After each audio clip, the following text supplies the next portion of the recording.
సుబ్రహ్మణ్యేశ్వర స్వామికి పాముకి ఉన్న సంబంధం ఏంటి?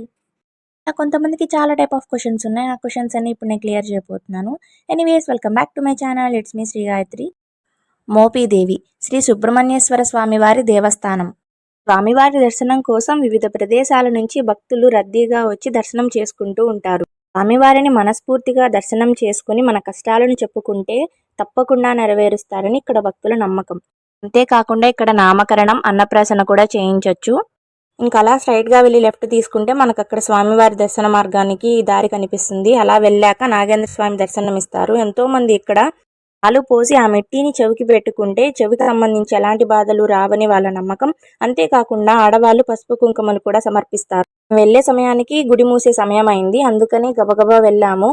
అంతేకాకుండా రద్దీ కూడా పెద్దగా లేదు.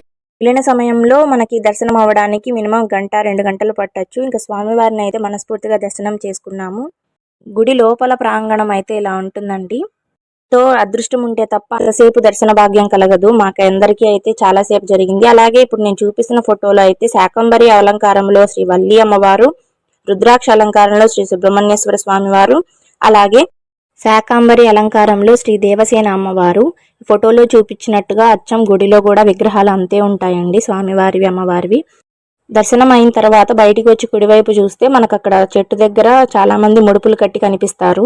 ముడుపు కట్టడానికి గల కారణం సంతానం లేని వారి కోసం భార్యాభర్తలు నిద్ర చేసి ముడుపు కట్టి చెక్క ఉయ్యాలలో బొమ్మని పెట్టి స్వామివారిని వేడుకుంటారు. గుర్తుంచుకోండి, ఏ గుడిలో ఉన్నా నిద్ర చేయడం అంటే వెళ్ళి నిద్రపోయి రావడం కాదు. నమ్మకం కలిగి ఉన్న దేవుడిని కానీ దేవతని కానీ, లేదంటే మీరు వెళ్ళిన ప్రదేశంలో విశిష్టత కలిగి ఉన్న దేవుడి గురించి కానీ దేవత గురించి కానీ స్మరించుకుంటూ మీ కష్టాన్ని చెప్పి రావడాన్ని నిద్ర చేయడం అంటారు. గుడిలో దర్శనం పూర్తయిన తర్వాత బయటికి వచ్చాక స్ట్రైట్ గా వచ్చి లెఫ్ట్ తీసుకుంటే మనకు అక్కడ అన్నదాన కార్యక్రమం అన్నది జరుగుతుంటుంది. నిత్యం జరుగుతుంటుందండి. ఫుడ్ కూడా టేస్ట్ చాలా బాగుంది. అన్నదాన కార్యక్రమం ఆపోజిట్ రూమ్ లోనే తలనీలాలు సమర్పించుకునే గది కూడా ఉంటుందండి. ముందుకు వచ్చి చూస్తే ఇక్కడ ఎంతో మంది దేవతలకి ఎంతో మంది ఇలా పూజలు చేసుకుని ఉన్నారు. ఇక్కడ చాలా విగ్రహాలు అయితే ఉన్నాయి. వీటి యొక్క విశిష్టత మీలో ఎవరికన్నా తెలిస్తే నాకు కింద కామెంట్ సెక్షన్ లో తెలియజేయండి. ఈ వీడియో మీకు కనుక ఇన్ఫర్మేటివ్ గా అనిపిస్తే please do like, share and subscribe.